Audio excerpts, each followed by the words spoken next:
Alright guys, so good afternoon ulit sa inyo, no? So meron tayong bagong unit dito mula sa Euromotor. So kung i-check nyo, napakasimple lang ng motor na to, no? So unahin na agad natin yung presyo. Alam nyo yung presyo ng motor na to is 39,900 ang presyo. So ganun siya kamura.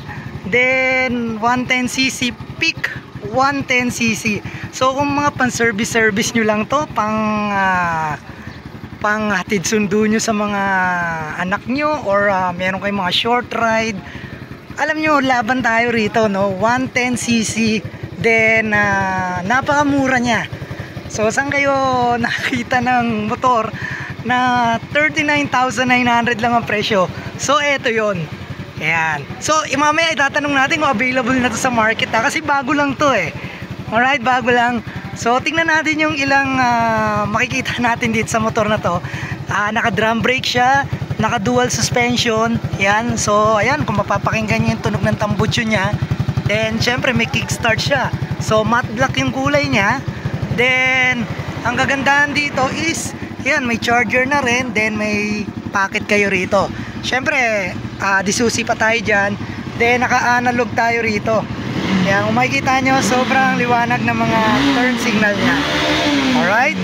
Then meron tayong daytime running light dito.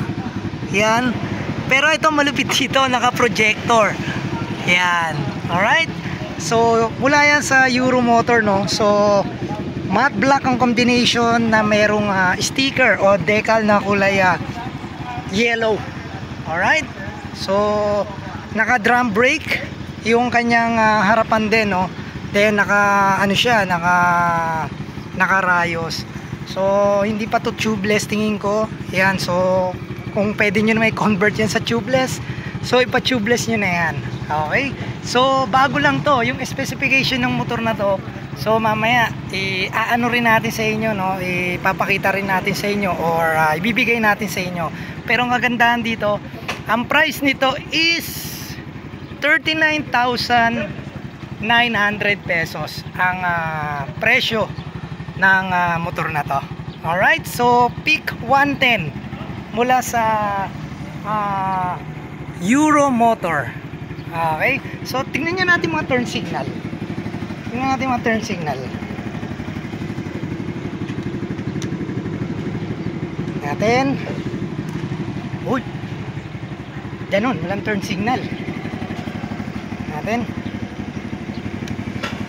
Mali pala tayo ng pindot. Ayun pala. So ito yung kanyang turn signal. Yan. So yung projector nya, so pailawin natin. Pambihira, oh. Yan. So naka-projector tayo dyan. Okay, so sa halagang 39,900 meron ko ng Euro Peak 110. Alright. So subukan natin patakbuhin to. Let's go!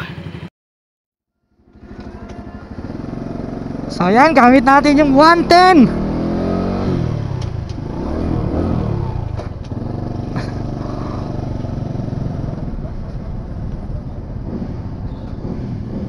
Alright.